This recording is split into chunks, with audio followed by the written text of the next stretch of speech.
মানুষ কেন বেঈমান হইয়া যায় জানে না তার কারণ। বাসার পথ সব বন্ধ আমার, বাকি শুধু মরণ।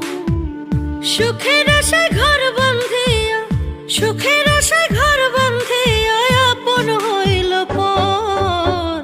পাষাণের বাইসা ভালো পুইরা ছায়ান্তর। সব হারাইয়া বুঝলাম ও সে কঠিন স্বার্থপর।